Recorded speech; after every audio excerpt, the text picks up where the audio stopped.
মাঠ দিবসে অংশগ্রহণকারী আমার গোপালগঞ্জের প্রধান বৈজ্ঞানিক কর্মকর্তা, মাদারীপুরে প্রকল্প পরিচালক, ছোট ভাই বৈজ্ঞানিক কর্মকর্তা এবং আপনাদের কৃষক কিষানী ভাই বোনেরা, আসসালামু আলাইকুম।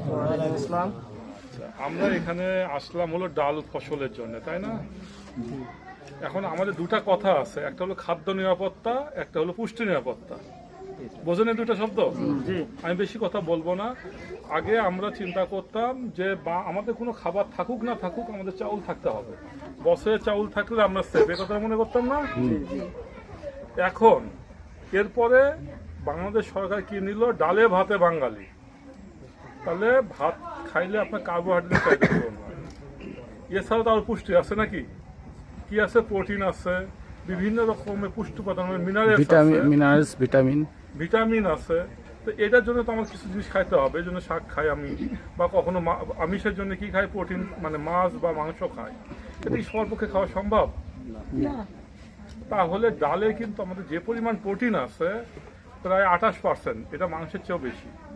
1 কেজি মাংস তো হলো কাঁচা মাংস, এর মধ্যে 90% কিন্তু পানি থাকে, আর 10%-এর মধ্যে পুষ্টি বিভিন্ন রকম থাকে। আর এই ডালে কিন্তু আমরা শুকাইয়ে রাখি, অনলি 8 থেকে 10% পানি থাকে এখানে। সেই ডালে 28 থেকে 36% পর্যন্ত প্রোটিন থাকে। সবচেয়ে বেশি প্রোটিন থাকে কোন ডালে জানেন? খেসারি, এই তো উনি বলছে। এবং এটাকে আরেকটা কথা বলে, যে রোগীর পথ্য বলি না আমরা, খুব সহজে হজম হয়, তাই না?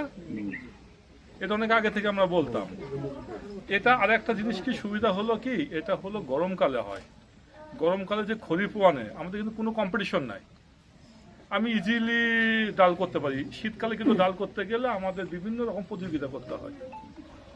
যেমন মুসুরের সময় আপনার শাক সবজি আছে, অনেক কিছু আছে, তখন সবজির জ্বালায় ডাল করবো না, আমরা এটা করি, তাই না? কিন্তু এই সময় কিন্তু আমাদের সমস্যা নাই। তা আমরা কেন আপনাদের কাছে আসলাম? আপনারা যে ফসল করেন ভালো কথা, আমরা চাই যে আপনাদের সেই ফসলটার একটা উন্নত জাত দিতে। উন্নত জাত দিলে কি হবে, আমাদের ডালের গড়ে ফলন হেক্টরে 800 কেজি গড়ে, আমাদের গবেষণা মাঠে এটা 1800 কেজি। আমরা যদি আপনাদেরকে এটা 1200 কেজি বা 1400 কেজি পর্যন্ত তুলে দিতে পারি, তাহলে আমাদের উৎপাদন দ্বিগুণ হলো না? এটার জন্যই কিন্তু আমরা এই গবেষকরা দৌড়াচ্ছি, এক্সটেনশন ওয়ার্কাররা দৌড়াচ্ছে। আর ডালের আর একটা সুবিধা হলো, এটা অনেকটা হলো এতিম ফসল, অরফান লিগুম বলা হয়। এতিম বাচ্চা কি, এটা কোনো রকমের খাওয়া বা মাথা গুঁজার জায়গা পাইলে মানুষ হয়ে যায়, তাই না? ডাল অনেকটা এরকম, জিনিসটা বলতে খারাপ লাগে, এতিম বাচ্চা বলতে আমাদের একটু মানবিক লাগে একটা ব্যাপার। তারপরেও বলতেছি, এটা খালি জাস্ট লাগাই দিবেন, কোনো সার লাগবে না।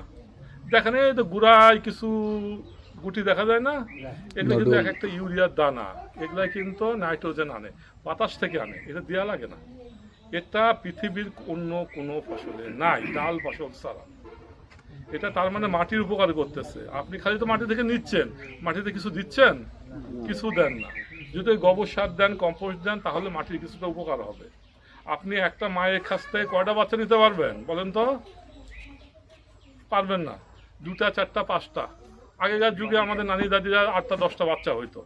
যে মা বেশি বাচ্চা দেয় তাকে খাদ্য কিন্তু বেশি দেওয়া লাগে, তাই না? তা এই খাদ্যের জন্য তাহলে এ কি করতেছে, ডাল ফসল মাটিকে খাদ্য দিচ্ছে, আমাদের পুষ্টি দিচ্ছে, পশু পাখিকে বললো না, পশু পাখি খাবারও দিচ্ছে, আবার আমাদের জ্বালানিও দিচ্ছে। তার মানে কি 4G, আমরা মোবাইল ব্যবহার করি না, 3G 4G 2G, এই ডাল হলো আমাদের 4G ক্রপ। ব্যাপারটা কিন্তু বুঝলেন? আমি কিন্তু বললাম কোনো মিথ্যা কথা বলছি না, সবই কিন্তু দিচ্ছে, আবার আমাদের পুষ্টি দিচ্ছে। আমরা চাউল অবশ্যই রাখবো, ধান রাখবো, সাথে আমরা ডালটাও রাখি। আগে নিজেরা খাওয়া শিখি, খাওয়া শিখলে আমাদের চাহিদা থাকবে, তখন আমরা করবো। আমাদের কাছে একটাই কথা, যে আমরা যারা গবেষক আছি, আমরা কিন্তু অনেক দিন পরিশ্রম করে একটা জাত নিয়ে আসি। এ পর্যন্ত আমাদের ডালের সবগুলো জাত মিলে, সবগুলো ফসল মিলে 44টা জাত আছে। মুসুরে 8টা আছে, খেসারিতে 6টা আছে, অরহরে 1টা আছে, এখানে 8টা আছে, আর একটা জাত আসবে। এই ফসলের একটা প্রবলেম আছে, প্রবলেমটা একটু আলাপ করি, খালি ভালোটা বললাম। প্রবলেমটা কি, দানাটা তোলা নিয়ে একটা প্রবলেম আছে, তাই না? বারবার তোলা লাগে, একবার হারভেস্ট করি আবার পরে যাওয়া লাগে। তা আমরা চাচ্ছি যে এমন একটা ভ্যারাইটি আনতে যেটা একবারে তোলা যায়। এর জন্য খুব রিসেন্ট আমাদের একটা ভ্যারাইটি আসতেছে, এটা নিয়ে ইভালুয়েশন চলতেছে, কাজ অনেক দূর আগায় গেছে, সেটা মোটামুটি 80 থেকে 90% ফসল একসাথে পাকে এবং ওইটা বাড়ি মুসুর নয় হিসাবে মুগ নয় হিসাবে রিলিজ হবে, তখন আপনারা আরও বেশি উপকৃত হবেন। আমরা চাই আপনারা উপকৃত হন, ঠিক আছে? তা আমরা এখানে যে মেসেজটা পাচ্ছি সেটা তো আপনার এই সাল বললো কিভাবে আপনার ফসল সংরক্ষণ করতে হবে, কেন বিভিন্ন ডাল ফসল চাষ করতে হবে, আর আমি যে কথা বললাম সেটা হলো পুষ্টির কথা। সুতরাং আমরা যে যেখানে থাকি, এই তো আপনার কি চন্দন না কি নাম, সঞ্জয়, তা ইনার মাধ্যমে আমাদের গবেষণার সাথে যোগাযোগ করবেন, করে আপনারা এক একজন সঞ্জয় হয়ে উঠবেন, হয়ে আপনারা ডাল ফসল করে এই গ্রামটাকে ডাল গ্রাম হিসাবে তৈরি করবেন। এই আকাঙ্ক্ষায় আপনাদের সবাইকে আবার সালাম জানায় আমি বিদায় নিচ্ছি। আল্লাহ হাফেজ।